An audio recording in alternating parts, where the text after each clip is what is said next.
Hi, everyone. Welcome, families. Thank you for being here. Um, Today, we are hosting another session for parents. Thank you for those that are joining me tonight. Today, we have a topic for you all, and this is on specifically talking about the different pathways your student may have once completing high school. Um, but before we get started, just a little bit of an introduction. Again, thank you for taking the time to be here with me this evening and for participating in your child's education. My name is Claudia Aly. I am the Parent Outreach Coordinator with the Illinois Student Assistance Commission, also known as ISAC. And tonight, again, we will be exploring your students' different post-secondary pathways. But before I get started, I want to remind everyone that this session will be recorded and available for everyone in the ISAC YouTube page. If you have questions during this session, please use the Q&A option at the bottom right-hand side of your screen. If your question is not answered today or have any additional questions later, you and your student can contact us via the ISAC College Q&A service, which is basically a free text messaging platform where you can get your questions answered. And I will be sharing that number in the chat. As usual, I just want to do a brief overview about our agency, our services. So for those who are here for the first time or new viewers watching the recording later, our mission is to provide Illinois students with information and assistance to help make education beyond high school accessible and affordable. And ISAC, or the Illinois Student Assistance Commission, is the state agency here in Illinois that administers financially programs to help pay for college. And we work in collaboration with public and private schools to support students in their college planning and financial aid application process.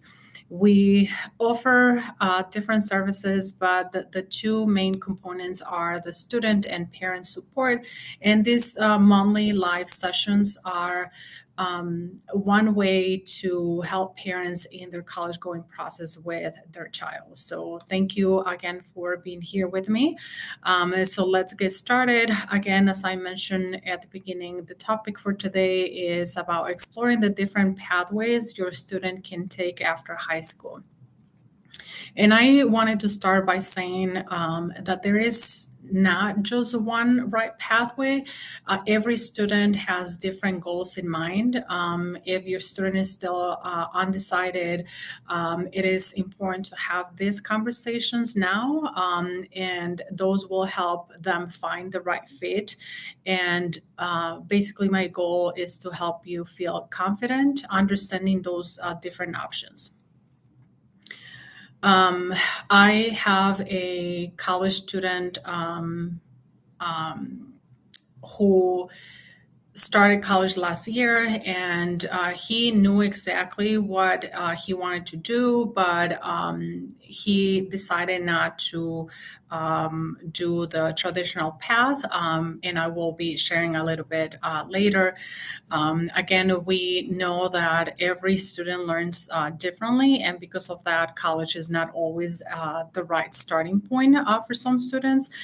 Some thrive in hands-on or skill-based training, and there are strong pathways that lead to successful careers, right? It doesn't really matter whether it is a short career or a short career pathway.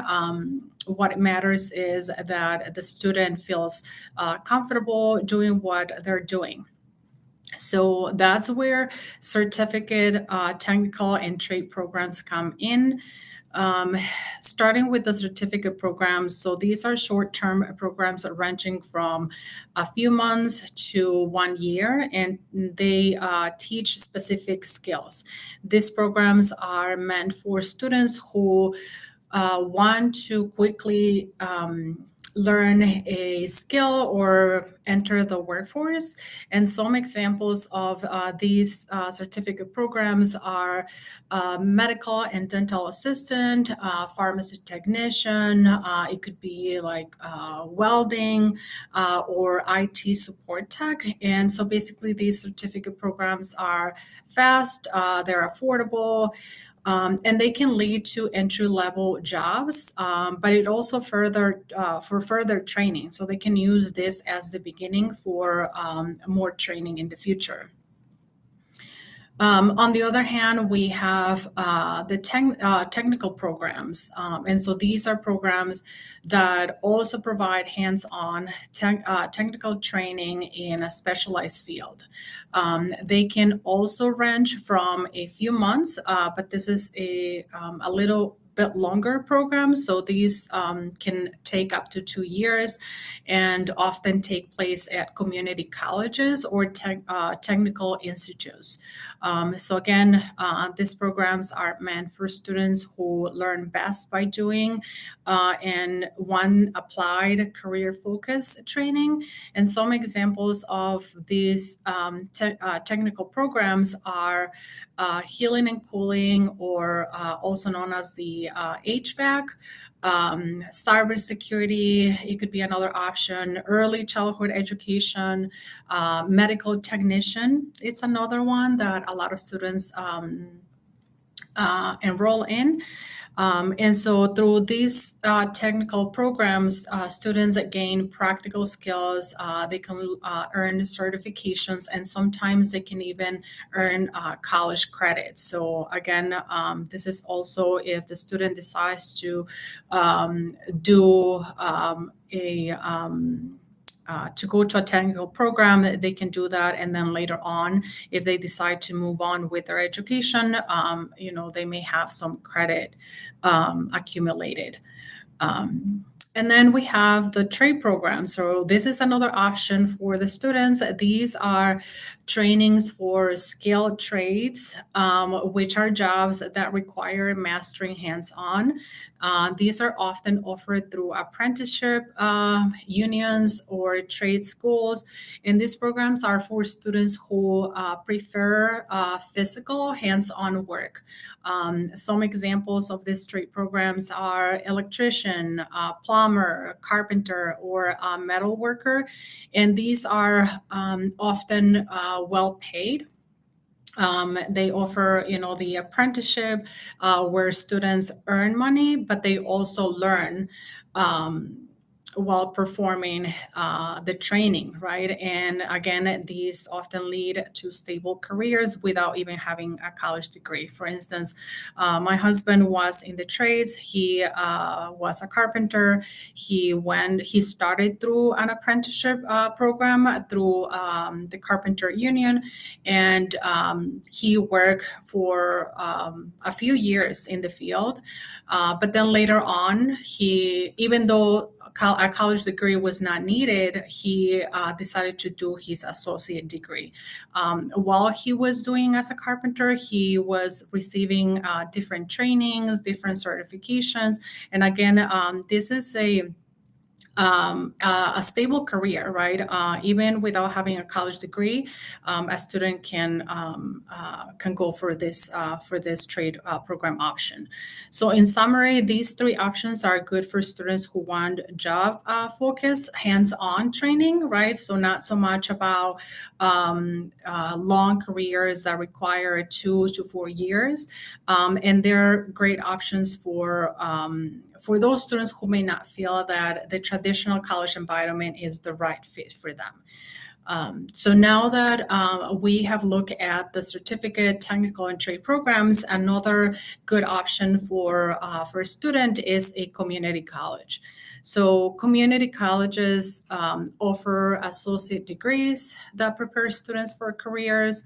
It usually takes 2 years to complete, depending on the status of the student, if the student is being part-time or full-time. And these community colleges also give students the option to transfer to a 4-year university if they decide they want to continue with their education. This pathway is flexible. It can be a great fit for students who have not decided on a field of study and want to explore their interest. Since community colleges are cheaper than 4-year universities, some students start at community colleges. They do the first 2 years completing their general education courses, and then they transfer to a 4-year institution to continue with their third and fourth year, and then get their bachelor degree. So some of the benefits of community colleges are that they are open admissions, so the application process is not as long as, the applications students complete and submit to 4-year institutions. The community colleges are more affordable. The small class sizes is also a great benefit. Some students don't like big class sizes, right? So a community college have smaller classrooms where students interact more with the professor. I personally attended a community college for the first 2 years. I really like the supportive environment, and also the opportunity to have more one-on-one with a professor. When I transferred to a 4-year institution, it was a little bit harder because the class size was bigger compared to the community college. The other benefit of a community college is, like I mentioned, the flexibility to either enter the workforce as soon as finishing their the associate degree, and also continue to a 4-year school if your student is considering to complete a bachelor degree. I think this is a good opportunity for, as I mentioned, if the student is unsure as far as what to study or what field of study to go into. It's a good opportunity because, again, the community college is cheaper than a 4-year institution, and the first year are the general coursework, right? Is nothing related to a specific field. So the first 2 years, regardless of the student starting at a community college or a 4-year institution, they will be taking, general courses such as math, English 101, English 102, some humanities. So it doesn't matter if the student is doing it at a community college or at 4-year institution. The important piece here is that the student feels comfortable in whatever it was that they're deciding. So now let's look at the traditional pathway many students take after high school, and this is at the 4-year college, the 4-year colleges and universities. So basically, these schools allow students to earn a bachelor degree, and depending on if they're attending full-time or part-time, it will take approximately 4 years.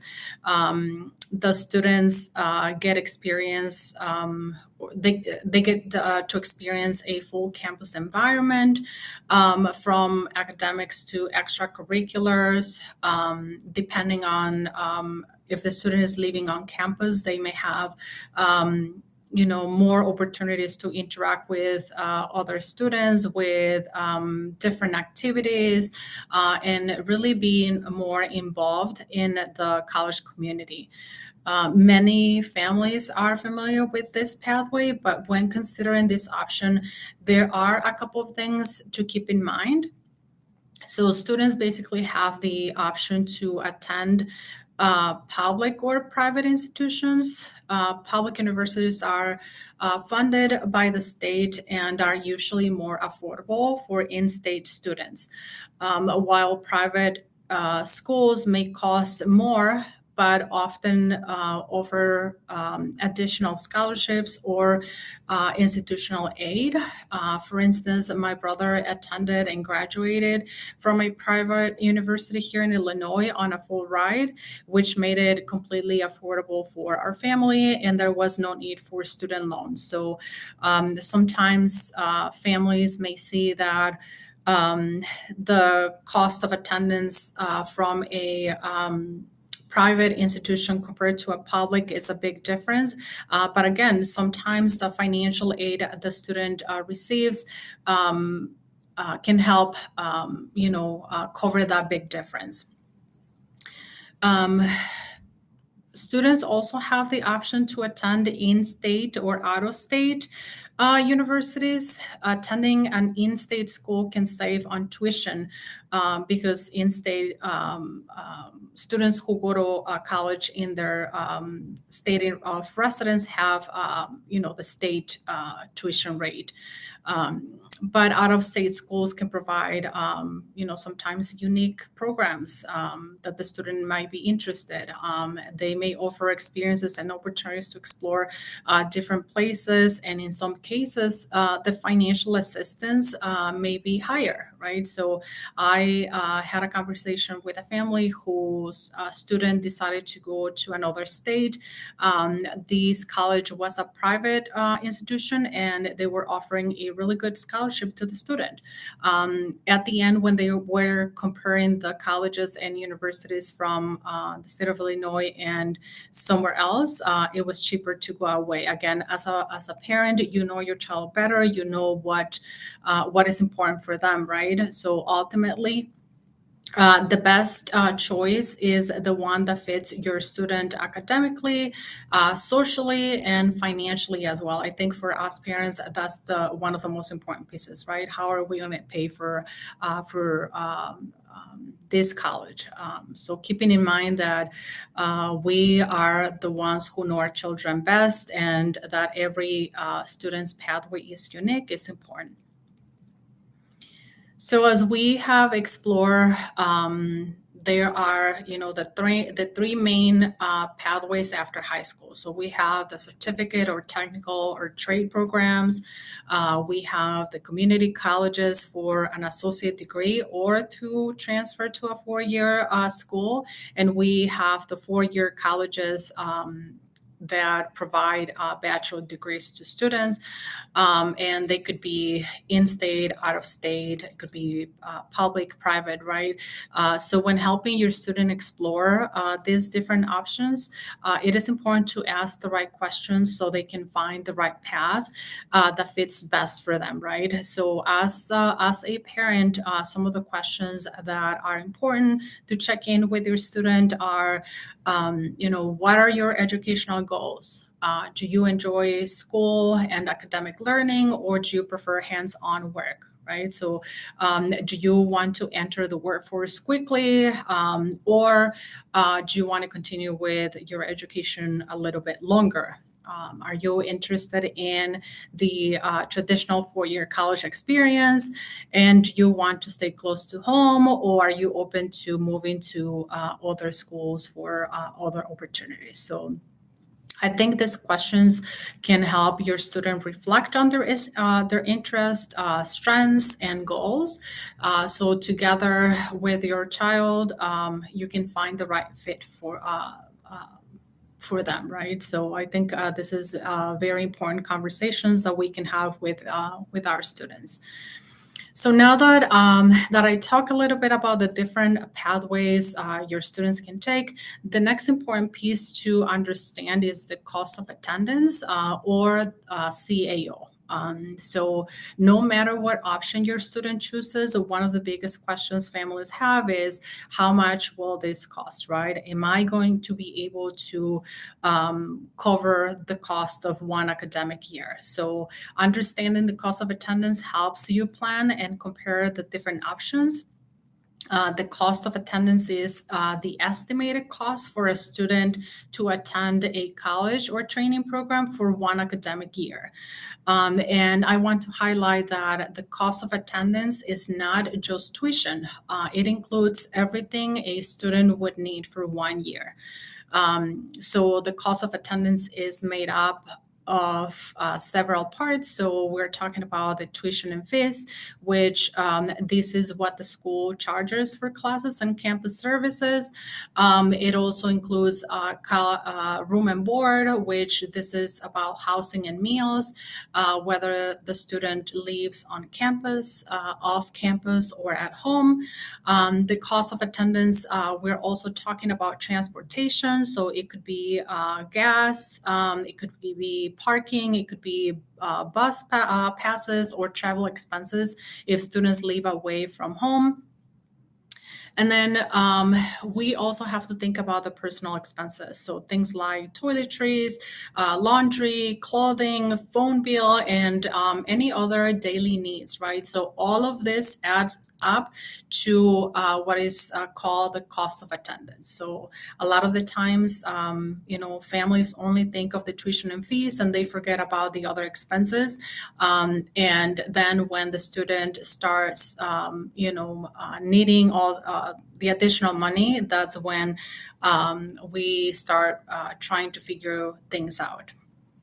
So every school publishes its cost of attendance in their website, and it is used by financial aid offices to determine how much financial aid a student is eligible for. Once the student completes the financial aid application, right?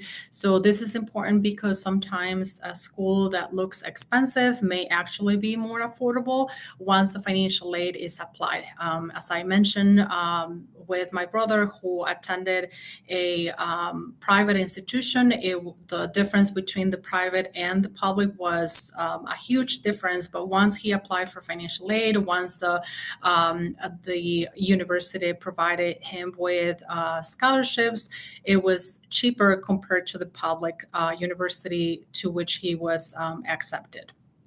So I also want to point out that the cost of attendance can look different depending on the pathway your student chooses, right? So a certificate program might have a lower cost of attendance because, these programs are shorter, whereas community colleges tend to be more affordable. And then the 4-year institutions, public and private, have different cost of attendance based on whether the student is in state, out of state, or attending a private school.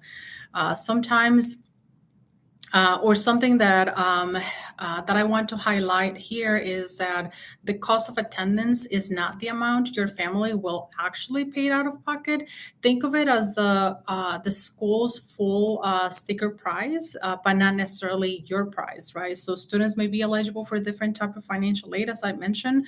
It could be the student receiving some grants, scholarships, a work study, or even student loans, right?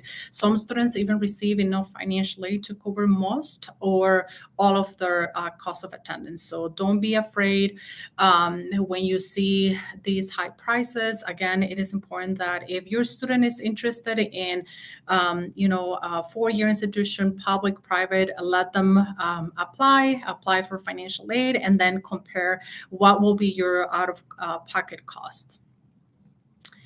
I hope this overview helps you feel more confident understanding how the cost of attendance works and how it connects to the different pathways we talked about today. Before I move to answer your questions from the chat, I want to share that I will be hosting another YouTube live session on December 3rd at the same time, 5:30 to 6, and this will be on a new state initiative. This is a very important topic parents of current junior and senior high school students cannot miss. So for those interested, put it on your calendars. I will make sure to send a reminder via the text message, and we will also be sharing that information through our social media. For more information on our services, our programs, you can visit our website, isac.org.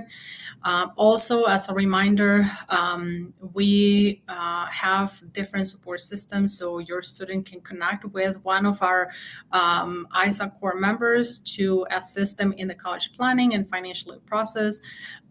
These core members are located in the different areas throughout the state, and you can connect them.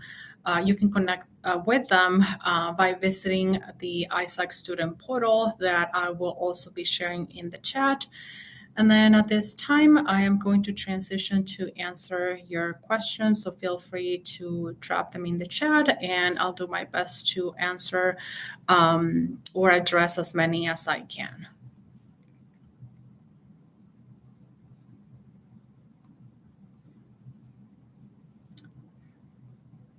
So I don't have questions in the chat at the moment, but I will definitely share our text messaging platform where you and your students can connect with us.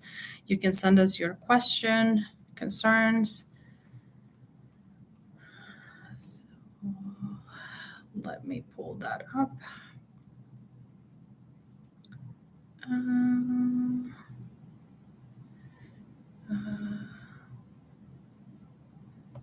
Contact us.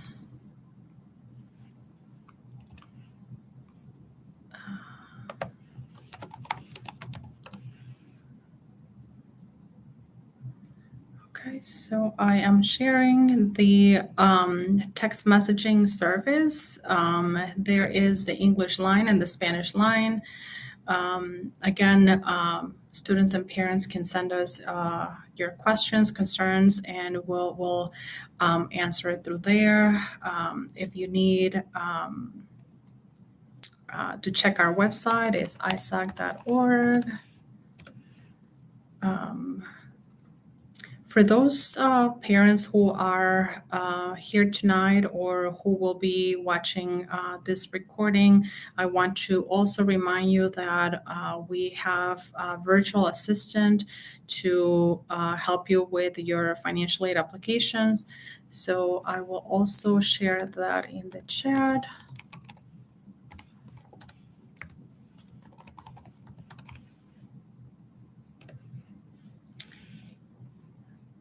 And with that, again, I don't have any questions in the chat.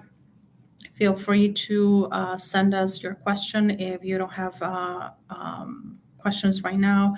I share the number where you can get in contact with us. Thank you so much for joining me tonight, and have a good rest of your evening. Have a good night.